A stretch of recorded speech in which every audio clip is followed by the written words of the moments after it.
ಅರಬ್ಬಿ ಸಮುದ್ರದಲ್ಲಿ ಮೀನು ಹಿಡಿಯಲು ತೆರಳಿದ್ದ ಮೀನುಗಾರನೋರ್ವ ದೋಣಿಯ ಅಲೆಗಳ ಹೊಡೆತಕ್ಕೆ ಸಿಲುಕಿ ಸಾವು ಕಂಡಿದ್ದು, ಇನ್ನೋರ್ವ ಮೀನುಗಾರ ಕಾಣೆಯಾದ ಘಟನೆ ಉತ್ತರ ಕನ್ನಡ ಜಿಲ್ಲೆಯ ಭಟ್ಕಳದ ಮುರುಡೇಶ್ವರ ಸಮೀಪದ ಸಮುದ್ರದಲ್ಲಿ ನಡೆದಿದೆ.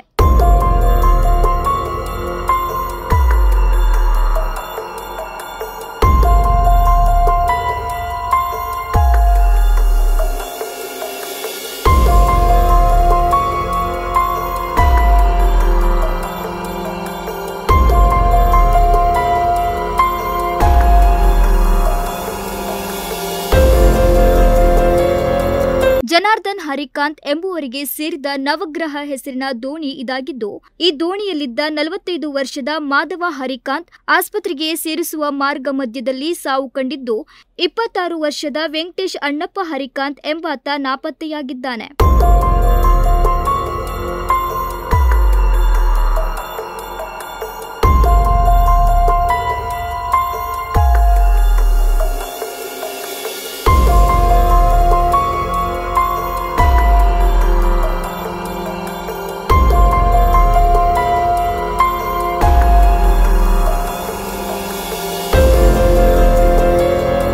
ಇನ್ನು ಆನಂದ ಅಣ್ಣಪ್ಪ ಹರಿಕಾಂತ್ ಎಂಬಾತನನ್ನು ಸ್ಥಳೀಯ ಮೀನುಗಾರರು ರಕ್ಷಣೆ ಮಾಡಿದ್ದಾರೆ. ಕಾಣೆಯಾದ ಮೀನುಗಾರನಿಗಾಗಿ ಸ್ಥಳೀಯ ಮೀನುಗಾರರು ಹಾಗೂ ಕರಾವಳಿ ಕಾವಲು ಪಡೆ ಪೊಲೀಸರು ಶೋಧ ಕಾರ್ಯ ನಡೆಸುತ್ತಿದ್ದು, ಈ ಘಟನೆ ಸಂಬಂಧ ಮುರುಡೇಶ್ವರ ಠಾಣೆಯಲ್ಲಿ ಪ್ರಕರಣ ದಾಖಲೆಯಾಗಿದೆ.